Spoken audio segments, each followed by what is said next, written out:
કયા મુદ્દે બાઇક રેલીનું આયોજન કરવામાં આવ્યું હતું અને કયા કયા મુદ્દે આજે સરકારને રજૂઆત કરી? આજે ખાસ કરીને બનાસકાંઠા જિલ્લાની અંદર જે તમામ ખેડૂતો દ્વારા લાખણી મામલતદાર કચેરીને આવેદનપત્ર અહીંયા મામલતદારને આપવાનો હતો અને એ મુખ્યમંત્રી સંબોધીને આપવાનો હતો કે અહીંયા બનાસકાંઠો જિલ્લો જે આંતરિયાળ વિસ્તાર સાથે સાથે આખા ગુજરાતના જે ખેડૂતોની અત્યારની પરિસ્થિતિ જોઈએ કે પૂરતા ભાવ ન મળવાના લીધે ખેડૂત દિન પ્રતિદિન દેવા તળે દબાઈ ગયો છે।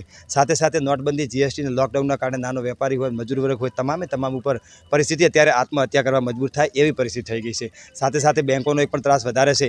તો અમે અત્યારે એ અમારો કર્જા મુક્તિનો મુદ્દો કે જે ઉદ્યોગપતિઓને લાખો કરોડ રૂપિયા માફ થતા હોય તો અમારા ખેડૂતોના સામાન્ય જનતાના પણ દેવા એ સરકાર સત્વરે માફ કરે। બીજો મુદ્દો જે ધાનેરાના આજુબાજુના જે 100 ગામ છે એટલે કે ધાનેરા પ્રોપરની અંદર એક જે પાણી વિહોણા જે ખેડૂતો તરસી રહ્યા છે એમના માટે ધાનેરા વિસ્તારને નવી કેનાલ આપવામાં આવે તો એ કેનાલની પણ અમે માગણી કરી છે।